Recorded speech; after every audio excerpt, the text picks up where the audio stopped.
Howdy, y'all. It is me, JSoldierPro, once again. Today, I am embarking on a journey to rank every single track from Super Mario Kart to Mario Kart 8 Deluxe. And of course, that means that today, it is time to rank all 20 tracks in Super Mario Kart. I hope y'all enjoy.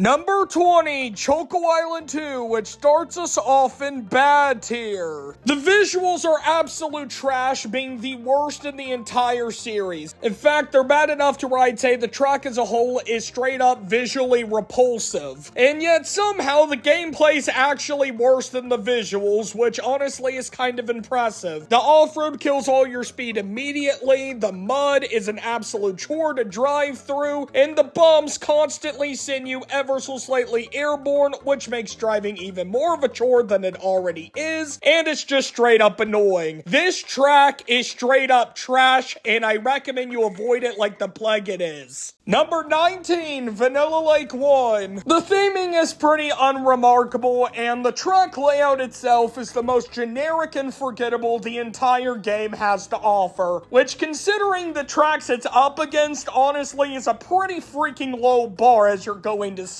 Gameplay on this track consists of you having to deal with the slippery physics of the track, which is not helped by the already garbage controls of this game, and on top of that, you're also having to contend with ice blocks, which are the worst freaking obstacles in the entire series. You ram into one, you lose all your speed, and you have to accelerate forward. Literally clearing debris out of the road is an aspect of this track, and it's awful. Again, like the previous, avoid it like the plague. Number 18, Donut Plains 3. The road is too narrow, so you'll probably be heading the off-road quite a bit, or you'll be landing into the water, which is its own issue, because you'll be forced into a state of drowning, because apparently immediately respawning is a luxury in this game. Yeah, the water sucks. Also, having to time a jump would be fun and notable if the penalty for failing it wasn't landing in the freaking water, which is slow, tedious, and painful. This isn't even mentioning the Monty-Moles, which force you to spam on your controller in order to get them off in this game, and plus, on top of all that, as a nice, lovely little bonus, there's slippery road towards the end of the track, which is unavoidable. All of this makes this track straight up miserable to drive, and its difficulty done wrong in just about every aspect imaginable. On the bright side, I like the theming of the track, but that does not excuse it for the pain and misery of the gameplay. Number 17, Choco Island 1. Compared to Choco Island 2, this track is wider, so it's easier to dodge the horrific off-road, and the mud is almost entirely gone. This track still has all the same issues as Choco Island 2, however, notably it still looks absolutely garbage, and on top of all that, there's even more freaking bumps! These bumps are annoying! They're not fun, they're miserable. This track is the better of the two Choco Islands, but it still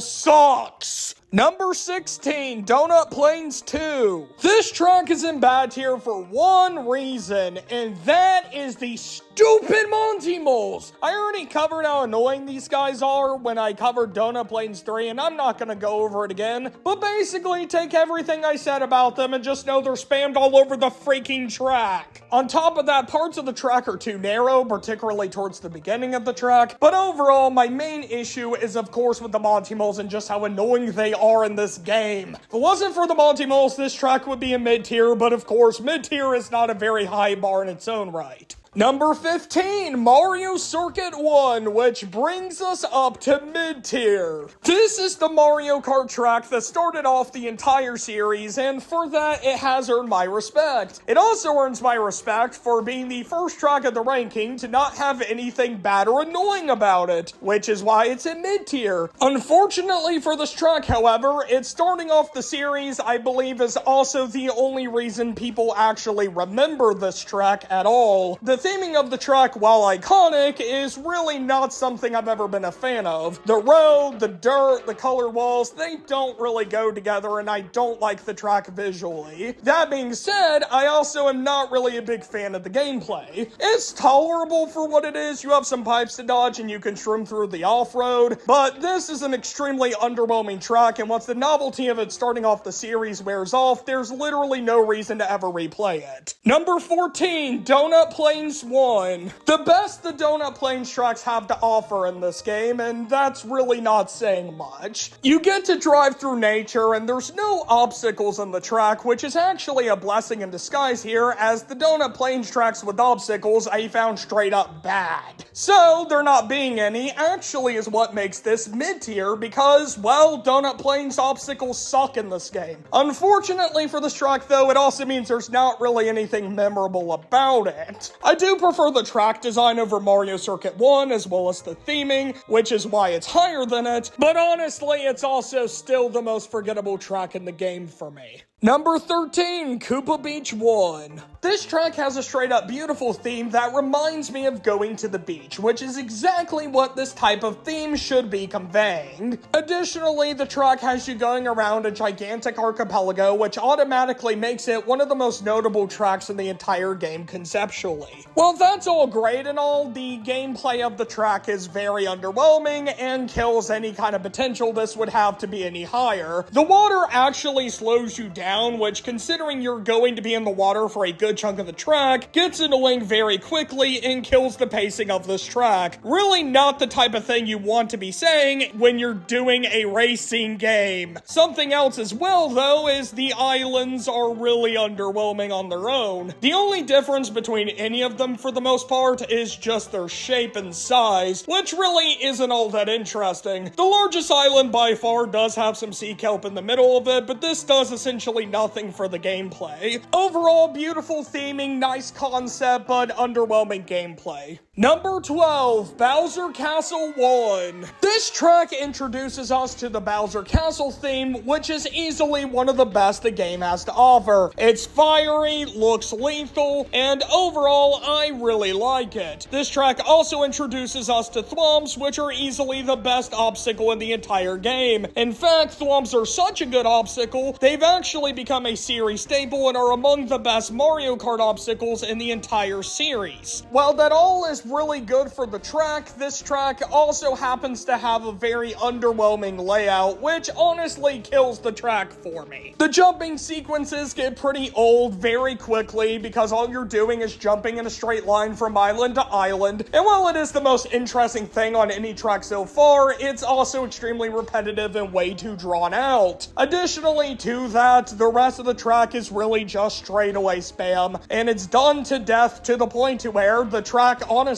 feels like it takes forever to actually finish. Excluding the tracks I straight up hate, I find this is the only track which actually overstays its welcome, which is never really a good thing in a Mario Kart track, I find. Luckily for this track, this is also Super Mario Kart, so it can be pretty overbearing and fairly underwhelming and still rank nearly in the top half. Number 11, Vanilla Lake 2. I just want to clarify real quick that no, this is not a mistake. Vanilla Lake 2 is almost in the top half of this ranking, and I imagine there are many people who are probably about to comment who are going to tell me how insane I am for even suggesting this track is not awful. First and foremost, the track concept. It's nothing too major, it's simply just that the lake in the middle is shattered, but this is already much more interesting than Vanilla Lake 1, which brought literally nothing to the table. Also, this is Super Mario Kart, so the track concept being identifiable at all is already kind of impressive in its own right. This track concept actually benefits the track design, I'll argue, because you get to parkour across the ice, which some people definitely hate, but I myself actually appreciate. This track is one of the most replayable in the entire game, simply just due to the shortcut potential, particularly during the second half. So far, this track actually actually sounds pretty nice and swell. So why is it not higher? Well, it's because it's still a vanilla lake track, and that means it still has a ton of design issues. The entire track is slippery, which goes about as well with the parkour as you would probably expect. It doesn't. Additionally, sure, the ice blocks are easier to avoid. I can appreciate that. That being said, the ice blocks still suck, and the track would be better off without them. Also, did I mention the fact that, yeah, the lake is shattered, so that means that there's water all throughout the middle of the track, and it functions identically to the water from Donut Plains 3, which, as mentioned before, I absolutely hate. All of these pros and cons made this the hardest track for me to rank in the entire game, and honestly, while I did rank it at number 11, I can completely understand why many people would argue it is one of the worst, or just straight up the worst track in the entire game. Personally, I do find some aspects that I do like in it, but I also find many that I hate, so overall I think it's mid. Number 10, Ghost Valley 1.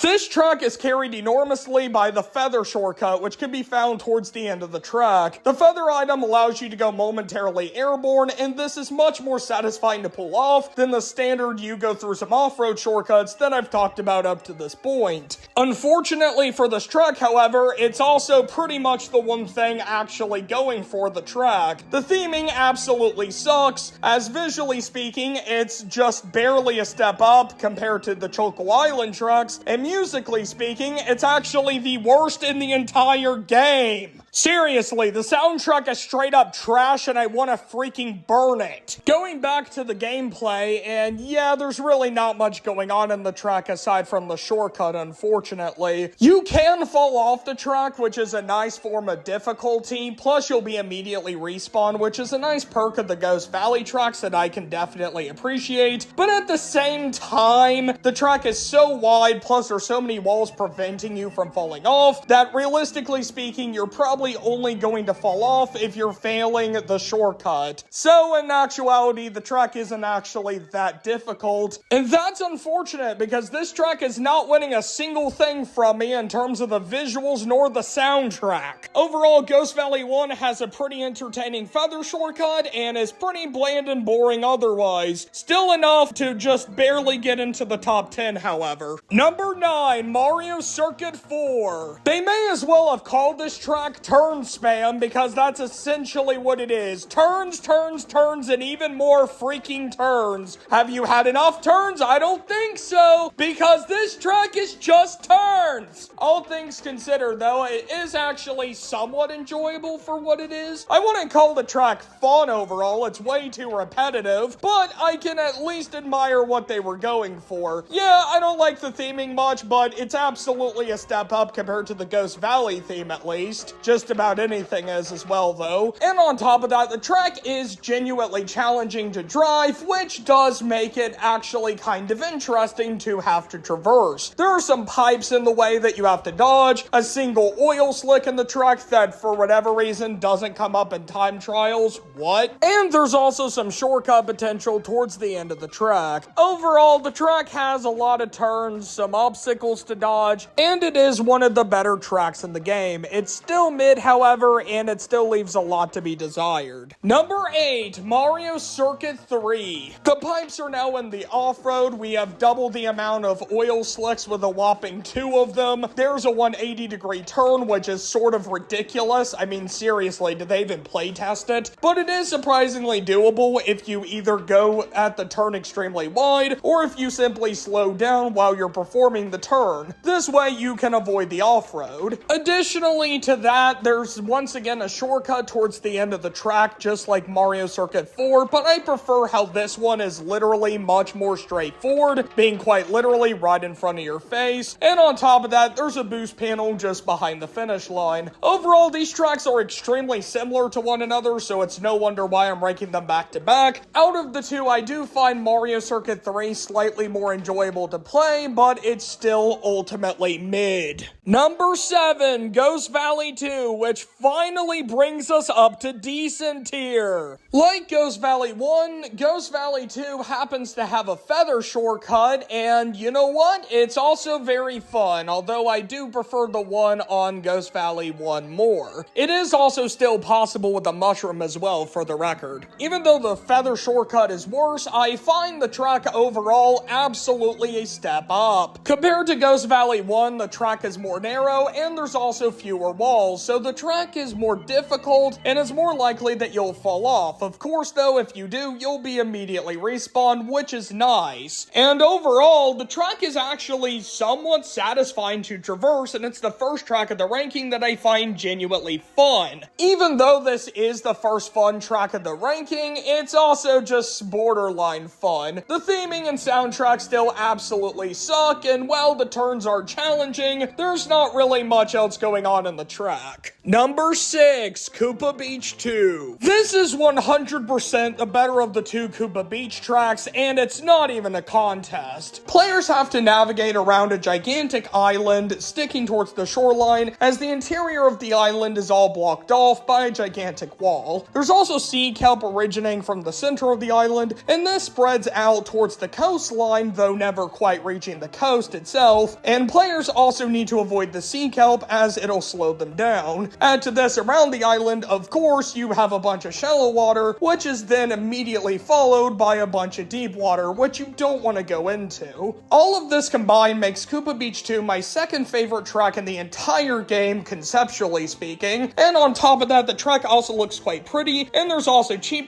bouncing around, which are a pretty nice hazard. For the record, these were also on Koopa Beach 1, but they were so insignificant on that track, I actually forgot to mention them. As far as the gameplay on Koopa Beach 2 goes, however, it's weaker than the theming and concept, which unfortunately prevents this track from ranking in my top 5. I do like the part of the track where you have to choose which way to go as you're trying to dodge water holes. That is surprisingly interesting, and for Super Mario Kart standards at least, it's a level of complexity that's rarely seen in the tracks, which honestly doesn't reflect well on the rest of the tracks, but it's true regardless. It's surprisingly enjoyable picking one of the rougher paths and actually getting through it without landing in one of the water holes. Plus, the game will actually reward you with an item box on one of the laps if you do actually take one of the hardest routes, which is surprisingly nice for the game to do. Unfortunately for this track, however, aside from that, you got some sea kelp to dodge, you got some cheeps to avoid, and that's about it. This track is carried substantially by just how pretty it is and the really nice concept. The gameplay is still fun, however, which is enough for it to nearly be in the top 5, though it unfortunately does fall a little bit short. As a quick little fun fact before moving on to the top 5, you can actually jump into the center of this island using a feather, but I was unable to get a lap count when I did this. It looks like it's intended since there is a ramp here, plus this doesn't count you out of bounds, so why on earth I didn't get a lap count and how on earth you're supposed to is beyond me. So if anyone understands how to make this work as a feather shortcut, please let me know in the comments. Number 5, Ghost Valley 3. Out of all the Ghost Valley tracks this game has to offer, this one is definitely my favorite. There are giant holes all throughout the track that you have to avoid, and of course, like the other two Ghost Valley tracks, if you happen to fall off, you'll be immediately respawned. The holes are well placed throughout the track, providing a nice level of difficulty throughout the entire track experience, and overall, the track is surprisingly fun as a result of this. Also, contrary to popular belief, this track does actually have a feather shortcut, as you can see on screen. The feather shortcut is surprisingly fun to do, and like the other two Ghost Valley tracks, it is recommendable, although again, Ghost Valley 1 has the best version, and this is my least favorite. It is also worth noting that like the other two Ghost Valley tracks, this feather shortcut can be done using a mushroom, although it's really not worth going for at all. You have to turn into it, you have to time the usage of a mushroom, you also have to time a jump input, and you also have to angle your cart in such a way in which you're going to bonk on the wall so that you don't overshoot the track. Again, you should really never try this, and if you are trying it, I imagine you are either very bored, crazy, or you're extremely desperate and are losing miserably. Overall, Ghost Valley 3 offers a fairly unknown but also pretty satisfying to do feather shortcut that you should really only ever attempt using a feather. Tons of holes that are surprisingly fun to dodge, but it still is a Ghost Valley track at the end of the day, and that means it has absolutely garbage theming and absolutely garbage music. Seriously, I really wish the Ghost Valley theme was more enjoyable aesthetically in this game, because man, these tracks are not pleasant at all to look at, nor are they pleasant to listen to. Number 4, Mario Circuit 2. This track is ranked this high for one very simple reason. It has a giant jump towards the end of it that sends you airborne for a prolonged period of time, and you get to jump over a previous part of the track. It's relatively simple by today's standards and fairly unnotable even, but in the context of Super Mario Kart, it's actually quite a marvel. There's nothing else like this in the entire game, and this alone makes this track top 5 material. It's simple, good fun, and honestly, I think there's a lot of value in that. Number 3, Bowser Castle 2, which brings us up to good tier. If my ranking of Vanilla Lake 2 at number 11 didn't get me some comments down below calling me crazy, this probably will. Bowser Castle 2 is one of the most underrated tracks in the entire Mario Kart series. Now, don't get me wrong, by modern Bowser Castle standards, it's definitely one of the weaker ones, no doubt about it. But I genuinely don't understand why this track is panned as one of the worst tracks ever created. Seriously, I genuinely don't get it. The reason Bowser Castle 1 ranks so low at number 12 is simply because of the layout. It was boring, very repetitive, and very uninspired. Bowser Castle 2, by comparison, has a much more interesting layout with plenty of twists and turns to keep you engaged, as well as an excellent theme, that being the Bowser Castle theme, and on top of that, it still utilizes thwomps, which are easily the best obstacles in the entire game, and also some of the best in the entire series. Additionally, I will go as far as to say the thwomps on this track are better utilized than they ever were on Bowser Castle 1, with them being placed throughout the track seemingly with purpose, unlike Bowser Castle 1 where they felt like they were just placed wherever in a desperate attempt to try to give the track some kind of interest. This track is challenging, absolutely. In fact, I'll go ahead and argue it's the second most challenging track the entire game has to offer. If you are not comfortable with the controls of this game, this track will probably be absolutely brutal. In fact, its brutality is probably the reason why it's hated so much, or at least a leading factor in why. I can understand why people struggle with the controls. It's because the controls freaking suck. I've actually gotten somewhat used to the controls in this game, and I still absolutely hate them with a burning passion. Despite this game having pretty bad controls, however, I still find this track surprisingly satisfying to traverse. Sure, the track is absolutely brutal, of course it is. Sure, the track is unrelenting, of course. But honestly, that's kind of the charm of the track. Managing to actually get through all of these obstacles, managing to go around all of these turns, the game is really challenging you, and managing to get through it at all on 150cc is no small feat at all, especially if you manage to do it relatively unscathed. Even with the clunky controls of Super Mario Kart, I actually find that the track is not scaled too small or anything. In fact, I'd say it's scaled just about right. Sure, it could be upscaled a little bit, and I don't think that would hurt the track at all, but I also don't think it's downscaled too much as it is, although I can understand why some people might disagree with that. Additionally, I will say I really do enjoy the jumping sequence on this track. Compared to Bowser Castle 1, it's much shorter, much tighter, and overall it's way more satisfying to go through, plus it's not long and drawn out, short and sweet as it should be. Unfortunately for this track, however, it also just so happens to have the absolute worst design choice in any Mario Kart track in the entire freaking series. Who greenlighted this track when it has a freaking dead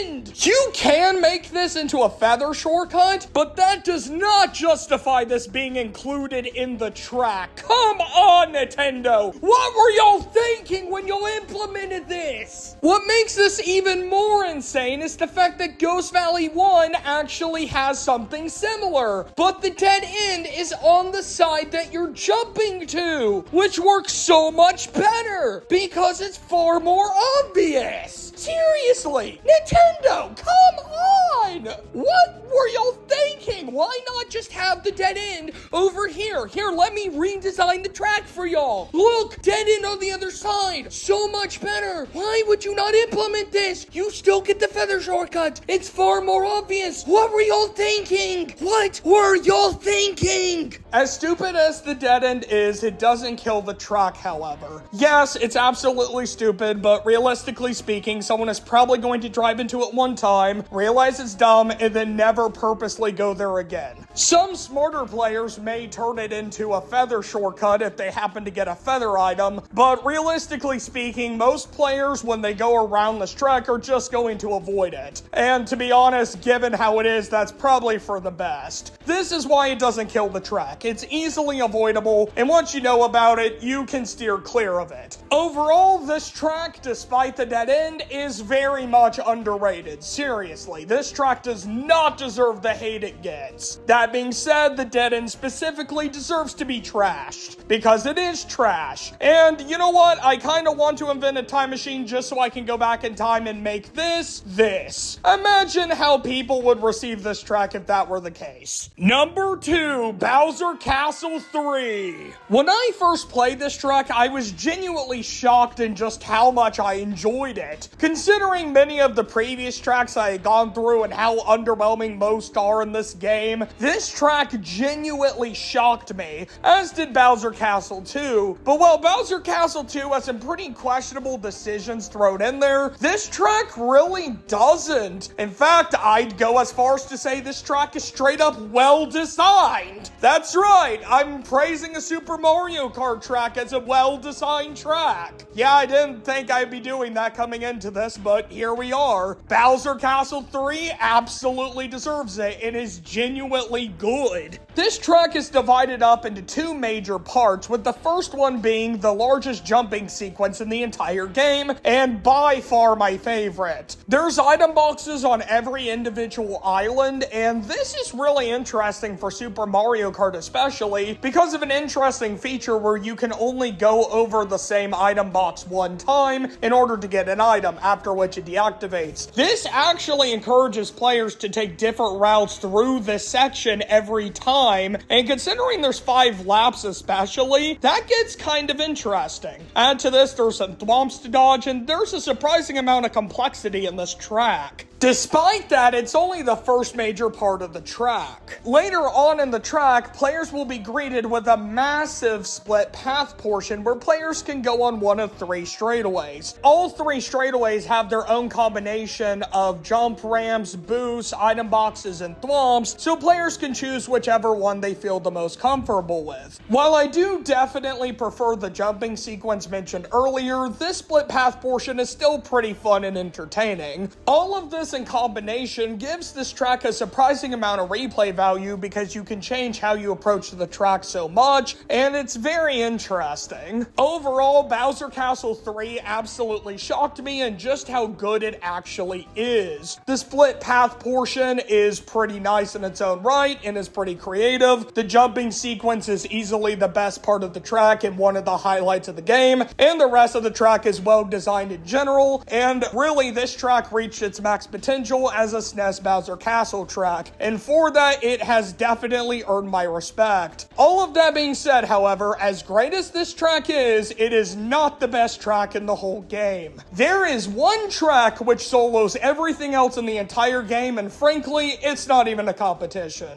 Let's talk about the best track Super Mario Kart has to offer. Number 1, Rainbow Road, which is so ahead of everything else, it actually skips amazing tier and goes straight into fantastic tier. The other tracks in this game tried. They really did, but let's be honest here, Rainbow Road solos everything else, and it's not even a contest. This is literally 2 tiers above everything else in the entire game, and for good reason. I absolutely love this track, and compared to every other track in the game, it's miles above. The theming on this track is absolutely incredible, and continues to blow my mind even to this very day. You're racing on a giant rainbow in space, you have rainbow thwomps all around you, which only add to this beautiful atmosphere, and that's the theme. It's a rainbow in space with rainbow thwomps, and it looks absolutely incredible. Still to this very day, it's breathtaking. Speaking of breathtaking, the soundtrack, which to this very day remains an iconic classic that I absolutely adore. Straight up, this is one of the best soundtracks in Mario Kart history, and I absolutely adore it. I listen to it from time to time in order to just make me feel happy, and it does the job every time. This track has not lost its charm at all over the years, and that's something I really do love about it. It's something that's magical and timeless. Of course, this track would not be ranked this high if I did not enjoy the gameplay, and I can quite confidently say I love the gameplay, which is why it's in fantastic tier. There are absolutely no walls anywhere on the entire track, and this really does cement that this is the final challenge of the game. There is no leniency here. If you overshoot the track, you will fall off and you will have to respawn. But luckily, the respawning works just like in the Ghost Valley tracks, where it's immediate. The scaling of the track is also done quite well. The track is wide enough in order to allow you to be able to navigate around it as well as the other players, but the track also remains narrow enough to where there is the constant threat of falling off if you're not very careful. And I think this is beautiful. Even with Super Mario Kart's clunky controls, I don't find that this track is too narrow. In fact, the scaling actually feels just right, and I really appreciate that. The rainbow thwomps are also very well implemented all throughout the track. They function identically to the already established thwomps, but they have one major plot twist aside from obviously their visuals. If you hit them, you'll be stunned. Regular thwomps always acted like walls if you rammed into them, but rainbow thwomps are built different. Ramming into them will literally stun you, and this is a pretty good evolution of an already established concept. The rainbow thwomps are well implemented all throughout the track, and overall they help to add not only visual variety into the track, but they also help to add some gameplay variety as well, which is very much appreciated. And overall, these rainbow thwomps help to add some variety into this track and really do benefit it. Finally, this track also has a pretty notable shortcut. Now, I know what you're thinking. What? Rainbow Road shortcut, huh? But yes, this track actually does have a shortcut to offer. Right at the very end of the track, where it actually splits into two parts, there is actually a ramp in the middle of it. Now, you can try to jump the shroomless or use a feather, but it's not going to do anything. Instead, you want to actually use a mushroom going into it, and BAM! You can go airborne. This is surprisingly satisfying to do, and honestly, it's a blast every time. It's so much more satisfying than it should be, but seriously, just look at this. It's incredible. You go so airborne, you go so far, and it's such a blast to actually perform. Highly recommend it. Overall, Rainbow Road has incredible theming, a masterpiece of a soundtrack, fantastic gameplay with well-implemented rainbow thwomps, as well as really crazy shortcut potential, not to mention just right difficulty. All of this is why Rainbow Road is the best track in Super Mario Kart. After all of that, this is my full Super Mario Kart track ranking tier list. And oh boy, does this game have a pretty bad track selection. Seriously, over half the track selection is either mid or bad, and most of the tracks that aren't mid or bad are just decent, which isn't a super high bar in its own right. Both Bowser Castles 2 and 3 are in good tier, and then of course there's Rainbow Road, which is far above everything else in fantastic tier. Notably, however, despite how much high praise and love I gave towards Rainbow Road, as I do truly find it fantastic, I do not find it to be worthy of masterpiece tier. I did consider it, but I ultimately concluded it falls a little bit short of what I'm looking for. My final thoughts on Super Mario Kart are that it's definitely a product of its time. If it came out like this in the modern day, I would be absolutely livid. Many of the tracks are straight up bad, and the ones that aren't bad for the most part are mid, which really isn't good. Another thing as well to note about this game is it's extremely repetitive. There's 4 Mario circuits, 3 Ghost meadows, valleys, 3 donut plains, I could go on. No one really wants to play 4 Mario Circuit tracks, let's be real. With all of that being said, however, it's not a modern game. It actually came out in 1992 on the Super Nintendo Entertainment System, and once you have that in mind, it becomes pretty clear that this game was simply a product of another time. As underwhelming as the track selection is overall, this game does definitely deserve respect for establishing many things that we take for granted today in the Mario Kart series. For example, multiplayer. Have you noticed the entire game is designed around split screen, even in single player? That is in order to accommodate multiplayer. Imagine real quickly Mario Kart today if you couldn't play it with your friends. Yeah, I don't really want to think about that either. It's safe to say Mario Kart is a game that really is best when you're playing with friends, and so that you can rage like crazy. Additionally, all 3 staple track types were all established in this game: Mario Circuit, Bowser Castle, and Rainbow Road. Of course, in later entries, Bowser Castle would become Bowser's Castle, but it's the same regardless. Definitely have to respect Super Mario Kart here, as I tend to be a very big fan of Bowser Castle and Rainbow Road tracks. Can't really say the same about Mario Circuit tracks, but they're iconic. I can't really hate this game for establishing them. This game also had the genius idea of having multiple speed classes that players can race on. This way, players can find whatever skill level they're at and play accordingly. 50cc, 100cc, and 150cc. Don't really have much else to add here other than I'm very happy that these were implemented and that all 3 are featured. What really steals the show, however, is time trials. Being able to grind out any single track in the game that you want as much as you want, and the game even telling you your fastest time and your fastest lap is really incredible, and I am so happy that this has indeed become a staple of the series even to this day. Imagine Mario Kart speedrunning today without time trials. Yeah, I don't want to either. Thankfully, we don't have to, thanks to Super Mario Kart. The final thing that this game introduced to the series that I'm going to mention here are items. Seriously, imagine the series without items. Could you imagine Mario Kart if there were no items? I find it incredible even back in Super Mario Kart, items were an integral part of the game, and not only that, but many staples were already established. Bananas, red shells, green shells, mushrooms, stars, and my personal favorite, the feather! Why is the feather not returned? Granted, it is an 8 Deluxe battle mode, but let's be honest, yeah, I want it in the racetracks. Well, I definitely can't recommend Super Mario Kart for a multitude of reasons already established. It has absolutely earned my respect for starting off one of my favorite series in all of gaming. And for that I say, thank you, Super Mario Kart.